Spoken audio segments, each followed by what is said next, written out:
அப்படின்னு கேட்டிருந்தாங்க. அவங்க சொன்னதுக்காண்டி இன்றைக்கி வந்து நான் வெளியே வந்துட்டேன். ஆனால் என்கிட்ட மைக் இல்லையே பார்த்தீங்களா, அதனால் வெளியே உட்காந்து வீடியோ எடுத்துகிட்டு அப்புறம் இப்போ வாய்ஸ் கொடுக்குறேன். வெளியே அழகான காலையிலே வந்து பேர்ட்ஸ், நம்ம வீட்டில் எப்போதுமே பேர்ட்ஸ் சவுண்டு கேட்டுகிட்டே இருக்கும். எனக்கு அது ரொம்ப ரொம்ப பிடிக்கும்.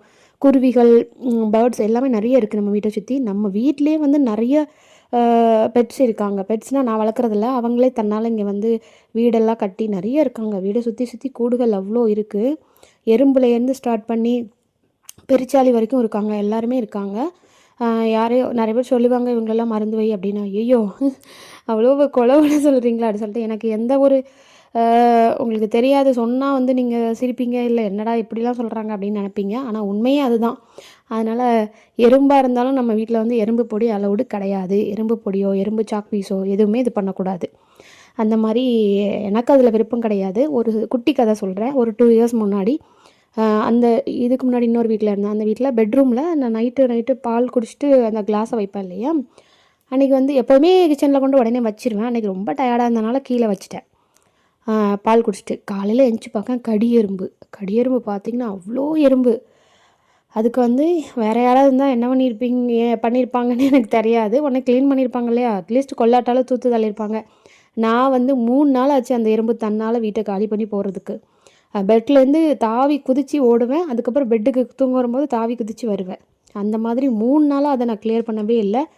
அப்படி விட்டால் அது இருக்குமே அப்படின்னு நீங்கள் சொல்லலாம். ஆனால் எனக்கு இல்லை. 3 நாள் அது ஆட்டோமேட்டிக்காக காலி பண்ணிவிட்டு போயிட்டாங்க. அது வீடை காலி பண்ணிட்டாங்க. அதுக்கப்புறம் வீடு கூட்டினேன். 3 நாள் அந்த ரூமை நான் கூட்டவே இல்லை. இதெல்லாம் முட்டாள்தனமாக தெரியலாம், பைத்தியக்காரத்தனமாக தெரியலாம். ஆனால் வந்து நான் இப்படி தான். எங்கள் அம்மா என்னை அடிக்கடி சொல்கிறது என்ன, முட்டாள்தனமாக பேசுகிற அப்படிம்பாங்க. என் அக்காவாக இருக்கட்டும், நான் சொல்கிற என்னை பற்றி தெரிஞ்சவங்க எல்லாருமே என்னை சுற்றி இருக்கவங்க முட்டாள்னு தான் சொல்லுவாங்க. ஏன்னா அந்த எனக்கு எதையும் கொள்வது பிடிக்காது, வேறு ஒன்றும் இல்லை. எல்லாருக்குமே இந்த உலகத்தில் வாழ்கிறதுக்கான உரிமைகள் இருக்குது. அப்படின்னு இருக்கும்போது நம்ம மட்டும் தான் இருக்கணும், அது இருக்கக்கூடாது அப்படின்னு அதை கொள்றதுக்கு வந்து நம்மளுக்கு இது கிடையாது. எந்த ஒரு உயிரினத்தையுமே வதைக்கிறது இது பண்ணுறதுலாம் எனக்கு எதுவுமே பிடிக்காது. இதுக்கு யாராவது பேட் கமெண்ட் தூக்கிட்டு வந்துடாதீங்க, அப்படி இப்படின்னு இது பண்ணிக்கிட்டு. நான் சொன்னது வந்து 1% தான் என்னை பற்றி, அதாவது இந்த விஷயத்தில் பேலன்ஸ் 99% இருக்குது. அதனால் நீங்கள் ஒன்று சொன்னால் அதுக்கு ஆப்போசிட்டாக யாரும் பேட் கமெண்ட்லாம் பண்ணாதீங்க. பண்ணினாலும் பண்ணிட்டு போங்க, ஐ டோன்ட் கேர். அப்புறம் வந்து நம்ம பேக்கிங் பண்ண வந்துடலாம். பேக்கிங் சார்ஜ் இவ்வளோவா அப்படின்னு கேட்கிங்க. 1 kgக்கு எல்லோரும் கேட்கல, 100ல் ஒரு ஆள் கேட்பாங்க. 70 ரூபா.